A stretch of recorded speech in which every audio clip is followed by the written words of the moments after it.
In this video, we're going to ask the question, is it denial or is it something else?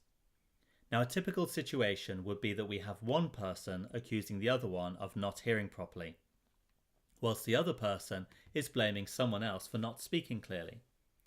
So, is this person in denial about their hearing, or is there perhaps another explanation? The reason this is important for us is because it affects our own attitude towards someone who's not hearing as we expect them to. If we believe that person is in denial, that's going to influence how we behave towards them. We'll believe that the best way to resolve this clash of opinions is to convince the other person that they're wrong and we're right. And that's rarely a good foundation for any relationship, whether it's between us as professionals and clients, or between us as partners, colleagues, friends, or family members. So let's look at this question from the perspective of human behaviour.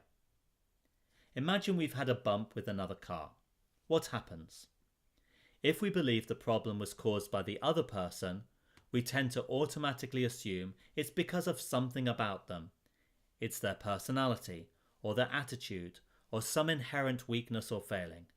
They don't pay attention. They need their eyes testing, or perhaps they shouldn't even be on the road. In other words, when it's someone else's problem, we have this tendency to put it down to their internal attributes. But what happens when it's our problem and not someone else's? Well, then we change the rules. Because now the problem can't be caused by an internal factor, such as some failing that we might have. So instead, we believe the problem must be caused by some external factor.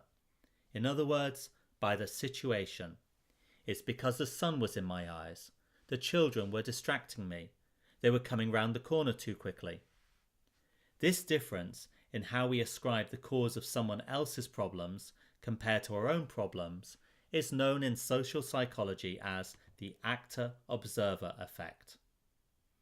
If it's someone else's problem, it's down to attributional factors.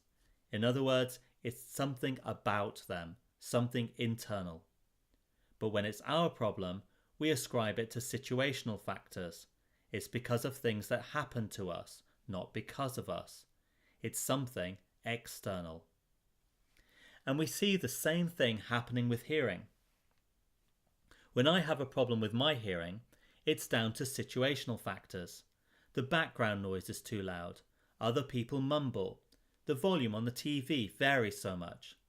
All the restaurants these days have hard surfaces, so all the sound echoes.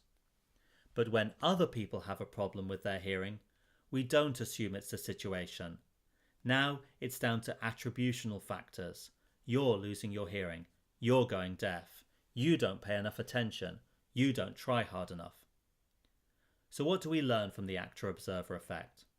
Firstly, this type of approach, where we try to get someone to accept that they have a problem, it's not going to work. At least not for most people. In fact, it's likely you're going to be strengthening their resistance. Why? Because you're going against the actor-observer effect. And all I can say to you is, good luck fighting human nature. So what do we do instead? Well, rather than trying to convince someone to fix something that you might see as their internal problem, see things instead from their perspective. And from their perspective, it's all about the external circumstances, not some failing that they might or might not have. The problem is the situation. It's the people who mumble. It's the clatter from all the background noise. It's the variable sound quality on TV. And let's face it, even if we have the world's best hearing, sometimes our natural capacity just isn't enough. So now your goal here is not to convince the other person to fix an internal problem, it's to help them solve the external one. So put them in touch with the technology and strategies that will equip them and empower them to solve those situations. In conclusion, remember that what you see as denial, from their perspective, it's something else. It's observation.